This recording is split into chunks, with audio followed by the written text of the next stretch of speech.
Chris Dawes from NYU. I also owe my job to Dalton Conley, so everyone at NYU does. So I'm going to give a brief overview of the research that's been done, genopolitics it's called, but integrating genetic data and research in political science. And so Dan asked me to tell you what political science is. I'm not sure I know exactly, but kind of tautologically, we study political institutions and behaviors. Kind of the more kind of general explanation of politics is kind of figuring out how power and resources are distributed. So how do we go about deciding on the distribution of power and resources? And political scientists like myself that study political behavior, we're primarily interested in what influences, shapes people's political views, their political attitudes, attitudes about policies, also overall their ideology, if they're liberal or conservative. And then my research focuses primarily on political participation, whether or not you vote, whether or not you participate in other modes of political action. And so because the people studying political behavior have become more and more interested in individual differences. So we know that some people are very active in politics. They vote in every election, where some people don't vote in any election, they abstain. Some people are very interested in politics. They're kind of politics junkies. Others don't really care very much. Some people are liberal, others are conservative. Some people are Democrats, some people are Republicans. And so our theories in political science generally kind of presume that all of these differences come from differences in socialization. So by socialization, I mean family experiences, what you learn from your parents, from your peer groups, from in school when you're growing up. And so that kind of determines whether or not you're a Democrat or Republican or liberal or conservative. And it really has nothing to do, at least until recently, the thinking is it has nothing to do with genetic factors at all. And so what I think we can add to the study of political science using genetic data is to kind of get a better understanding of the sources of these individual differences. And by kind of better understanding these sources, we can sharpen existing theories of these kind of political participation and attitudes. More specifically, what types of things are more the product of socialization, and also maybe what types of socialization are more relevant. So kind of decoupling environment and the possibly genetic factors, will have a better idea of kind of theories, the better idea of how these things come into being. So research that's been published in political science journals started out with twin studies, primarily univariate twin studies, but then I've moved to multivariate twin studies. I've also used a couple of papers. I've used the adoption design, and then a few papers have started to look at genetic association, either candidate gene studies or genome-wide association studies. So I'll kind of run through what we know from these studies, and then kind of potentially where this research can go in the future. And so part of the reason I got interested in this research, again, I was primarily interested in political behavior, political participation, and then this study came out in the American Political Science Review in 2005 that was a twin study looking at ideology, or more specifically political attitudes. And so what they did was they had this very large twin sample, and they had been given this questionnaire called the Wilson-Patterson survey that asked them whether or not they agree with different policies. And so, do you agree with the death penalty? Do you agree with federal housing, foreign aid? And so a lot of these are kind of political policies, or policies relevant to politics. And then what the authors of the study simply did was compare MZ and DZ twins, and kind of using the simple way of deriving heritability, and then also shared environment and common environment. They looked at the heritability of all these different attitudes. And so school prayer was highly heritable, 41% of the variation in responses to the question about school prayer. They could, using this research design, chalk up to additive genetic factors, all the way down to attitudes about modern art and abortion, which are about 20% of the variation. So, and then an overall measure of ideology based on this survey, they found about 43% of the variation in this measure could be attributed to additive genetic factors.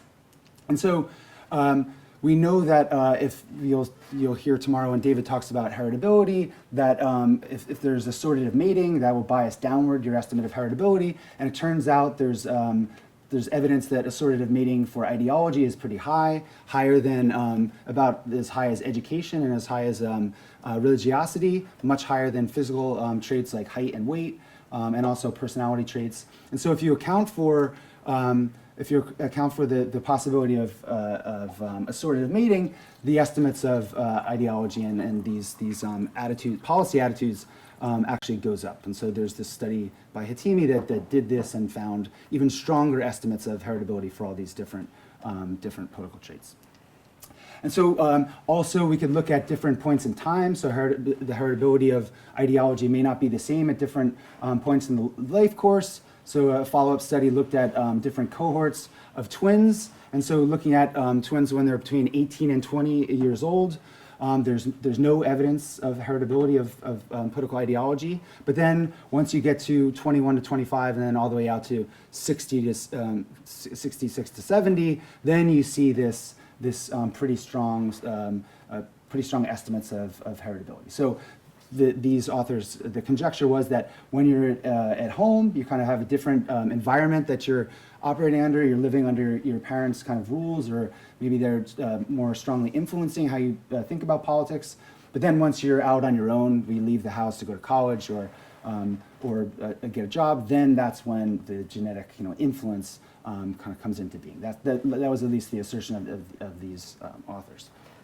So different points in the life course. And then also we can ask, well, is this a US kind of thing? Because the results from the Alford, Funk, and Hibbing paper were based on a large sample of US twins. Well, it turns out if you look at a bunch of different studies across the world, Australia, Hungary, Denmark, and Sweden, do a meta-analysis of all those studies, you find pretty similar results. So about 40% of the variation, again, of these measures of ideology, different measures of ideology taken at different points in time, give you a pretty similar estimate. And so, this is kind of capturing the heritability and estimates for a common environment and unique environment for a bunch of different measures and a bunch of different samples, blue being the heritability estimates, green being the common environment, and red being the unique environment. And so you see across a variety of measures and countries, evidence that of moderate heritability for political ideology. So then, I come into the kind of this research thinking, oh wow, well, if this is true for political attitudes, maybe it's also true for political participation and also predispositions like interest in politics. And so then, a bunch of scholars have followed up this original work, looking at different modes of participation, like whether or not you turn out to vote, attend a rally, run for office yourself, contact politicians, or things like if you're interested in politics, you think voting is a civic duty, you have a high degree of political efficacy. And so it turns out for all of these different things and composite measures of these things, heritability estimates range between 36 and 44%. Based on studies in Sweden, Denmark, and the United States. So similar evidence for political participation and predispositions, and again showing a bunch more blue bars, significant or at least moderate levels of or moderate estimates of heritability for a whole bunch of different measures of participation and predispositions, with the exception of party ID. So party ID, it does seem from the few studies that have looked at party ID, whether or not you're a Democrat, whether or not you're a Republican, there's not significant evidence of heritability or significant estimates of heritability, but the big kind of determinant is common environment. So this, at least for party ID, the evidence, limited evidence, suggests that political science theories of socialization may be right, that you get your party ID, like your favorite baseball team, from your parents. Another research design that's been utilized, one study published by David and colleagues in our top journal, the American Political Science Review, used adoption studies, where here you can more directly compare the effect of environment to the genetic factors, and the logic being that any similarity between adopted children and their biological parents, who they haven't spent any time with, that adopted them away at a relatively young age, is a signal of pre-birth factors, things like genes or prenatal environment, But any similarity between an adopted child and the parents that adopted them, so there's no genetic link, they're not biologically related to them at all, that's going to be a measure of post-birth factors, things like parental socialization. So we can use an adoption study designed to see, for political traits that we're interested in, see the relative impact of pre-birth and post-birth factors. And so, kind of just showing you the estimation strategy, we can have a large sample of biologically related children and parents. And so then we can estimate the intergenerational transmission of, say, voter turnout or running for office. But then if we have adoptees with both their biological parents and the parents that adopted them, we can decompose that intergenerational transmission into pre-birth and post-birth factors. So we can estimate this alpha 1 and alpha 2. And then the assumption being in the simple model that alpha 1 and alpha 2 is going to equal beta 1 in the kind of the own birth sample. But then we can kind of take it a step further and test whether or not pre-birth and post-birth factors interact. Maybe post-birth factors, socialization is compensating for weaker pre-birth factors. So then we can do this interaction model where the assumption is alpha 1, 2, and 3 are equal to beta 1. So that's essentially what David's study did. And they found that the relationship between adopted children and their biological mother was almost the same as adopted children and the mother that adopted them. So pre-birth and post-birth factors were about the same, a little bit stronger for post-birth factors. But then the pre-birth and post-birth factors didn't add up to the overall intergenerational transmission of, in this case, voter turnout. And so then they tested whether or not there's an interaction, and lo and behold, there was a significant negative interaction between pre-birth and post-birth factors. So kind of the take home is that there was this kind of equal influence of pre-birth and post-birth factors, and this interaction that suggests there could be some substitutability between from genetic endowment, say, and socialization. But another thing to kind of highlight from these adoption studies, this adoption study, is that contrary to the twin studies, it looks like common environment actually has a bigger role than they suggested. So it's on par with genetic factors, which twin studies didn't find at all. And so kind of another study that uses the same data set, at least the similar data set of adoptees in Sweden, looking at running for office. So here you can test whether or not if your mother ran for office, if you're more likely to run for office, your biological mother or adopted mother. And again, similar to the findings for voter turnout, pre-birth and post-birth factors have kind of equal weight in terms of influencing whether or not you run for office. And you can kind of, what this study did was look more, a little bit more closely at what the possible post-birth mechanisms are. So what about socialization makes you more likely to run for office? And so two different kind of theories of why people run for office. One is you kind of learn from your parents through role modeling. And so they to kind of tease out this effective role modeling, look at whether or not mothers are more influenced, or daughters are more influenced by their mothers, sons more influenced by their fathers, and it turns out mothers are more influential on their daughters than they are on sons, and sons or fathers on daughters and sons. So evidence that there is this, at least for daughters, they're potentially learning from their mothers, and then looking at when your parents ran for office or when your mother runs for office. There's evidence that if your mother runs for office during your impressionable years, when you're kind of forming your political identity, early, kind of 18 to 20, that had a much bigger effect than later when you're kind of older and less impressionable. So this is a different research design answering different questions, but kind of coming up with similar results and also interesting results. So I talked about twin studies, univariate twin studies in political science, and then also some adoption studies. So kind of following up on those studies, political scientists wondered, okay, well, there seems to be something there in terms of some genetic basis for political behaviors and attitudes.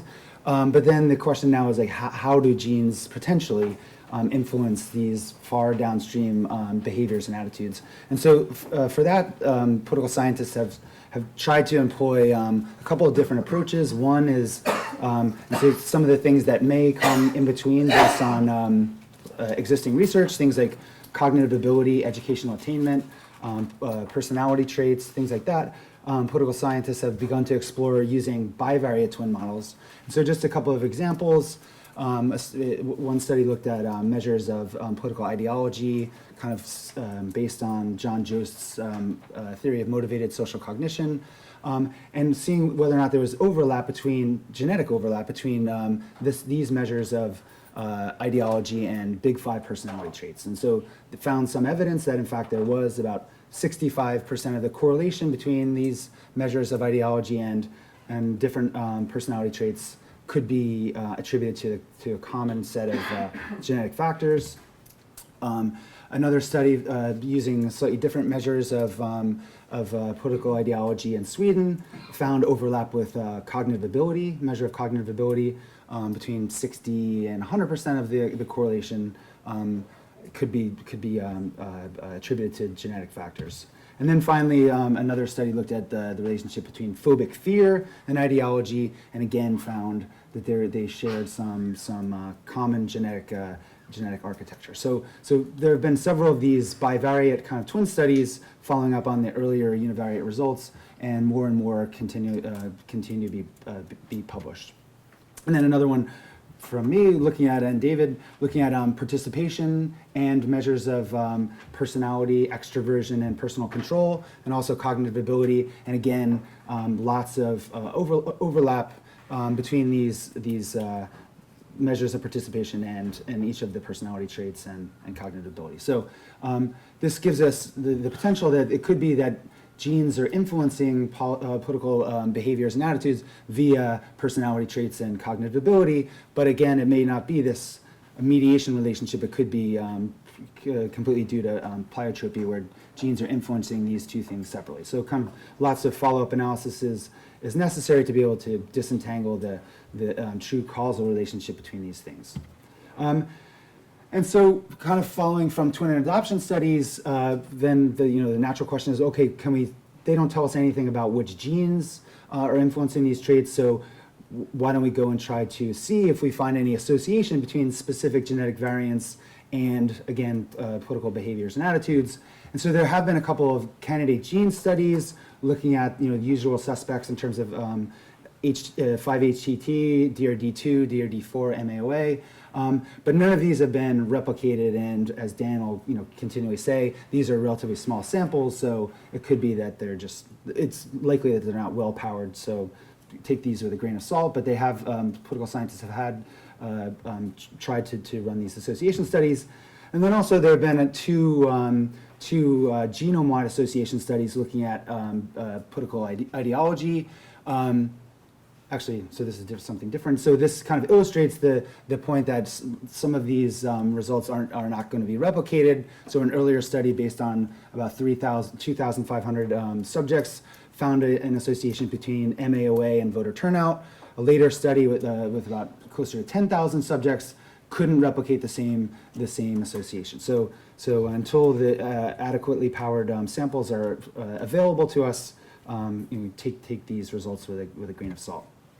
Two genome-wide association studies have been conducted. One, a paper that Dan and a group of us were part of, looked at, again, these measures of ideology in Sweden based on a sample of about 4,000 people, and unsurprisingly found no genome-wide associations. And then another study looked at a left-right measure of ideology, the degree to which you're liberal or conservative, and based on a slightly larger sample of 11,000, weren't able to find any genome-wide associations either. So neither of these studies, again, didn't have the necessary power to find anything in the first place anyway, but these are two examples of trying to look at GWAS. Yes, Dan? I just want to point out, we didn't expect to find it. Nope. And we also argued, and as you know, that the results put a bound on the magnitude of plausible effects. Yes. I think it was like an R squared of 1% or something. The individual variance couldn't explain more than 1% given our results. Right. Yes. So again, you're right. At least that study didn't expect to find anything, but these are the only two kind of attempts to look at genome-wide data. And so the challenges are that, as you'll hear several times, that each of these SNPs are going to have a very small effect, and so you'll need large samples to detect these effects. And political scientists don't tend to have access to these large samples, so there are other approaches that we can start to employ to kind of use genomic data in more productive ways. One was the same study where we estimated direct measures of heritability using Gremel that you'll talk about later on. And so found heritability estimates for these 5 dimensions of ideology that were some of them similar to what was previously found based on twin studies. So that's one thing that folks are starting to do. Also, much like you'll hear from other disciplines, political scientists are starting to use these polygenic risk scores for educational attainment, and then also ideally for personality, and then potentially using a proxy phenotype approach to look for specific variants that may be related to